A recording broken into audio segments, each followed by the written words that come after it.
ఇప్పుడు తాజాగా టాయిలెట్లు కడిగే దీన్ని వాడారు. ఇది కొత్తది. దీన్ని అందరూ వాళ్ళకి సంబంధించిన నిపుణులు కూడా వాదిస్తుంటే నాకు చాలా ఆశ్చర్యం వేసింది. అసలు అంతకుముందే బీజేపీ ఆర్ఎస్ఎస్లు కూడా దీన్ని బలపరచలేదు. ఈ రంగరాజన్ ఉదాహరణకు వాళ్ళకంటే వాళ్ళతో పాటు గణేష్ ఉత్సవాల్లో కూడా పాల్గొని విదేశీయులందరినీ పంపించేయాలి అని ఇవన్నీ మాట్లాడిన, చాలా తీవ్ర స్థాయిలో మాట్లాడిన మత భాషను చేసిన వ్యక్తి.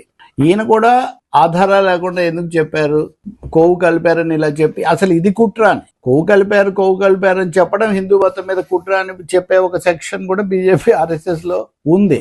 అసలు అవన్నీ ఎందుకండి? ఆర్ఎస్ఎస్ సర్వాధినేత మోహన్ భగవత్ వచ్చి ఆంధ్ర తెలంగాణ 2 చోట్ల పర్యటించిపోయారు. ఎక్కడైనా ఒక్క మాట అయినా కానీ ఆయన విషయం గురించి ప్రస్తావించారా? ఇంత పెద్దది వెంకటేశ్వర స్వామికి అపచారం జరిగిందని భావిస్తే ఆర్ఎస్ఎస్ అధినేతను ఎవరెందుకు మెదపలేదు?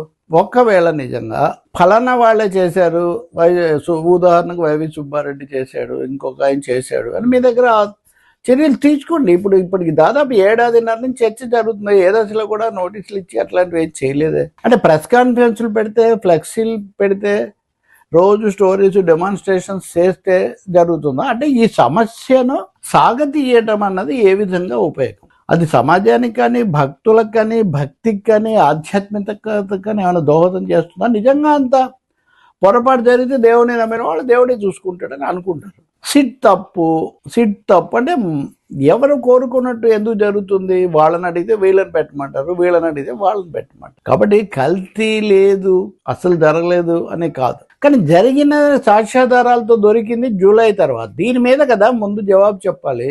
ఎందుకు ఆపలేదు, ఎందుకు మళ్ళీ అనుమతించారు, అసలు అప్పటి వరకు అత్యధిక ప్రాధాన్యత ఇచ్చే టీటీడీ పరిస్థితిని వెంటనే ఎందుకు చేతుల్లోకి తీసుకోలేదు, ఆ తర్వాత నియమించిన 2 ఈఓలను కూడా ఎందుకు మీరు విశ్వసించలేకపోయారు, మార్చేశారు. నేను వ్యక్తిగతంగా కానీ ఎవరిని అనడం లేదు, కానీ దీన్ని ఎడతెగకుండా ఇలా సాగతీయటం వల్ల ఆంధ్రప్రదేశ్ సమస్యలన్నీ హైజాక్ అయిపోయి లడ్డే సర్వస్వంగా మారిపోయి లడ్డు నెయ్యి లడ్డు దీని మీద తిట్టుకుంటూ లేని ఇంత ప్రయత్నం చేసినా కానీ మతతత్వానికి రాష్ట్ర ప్రజలు గురి కాలేదు. అది సంతోషించాలి.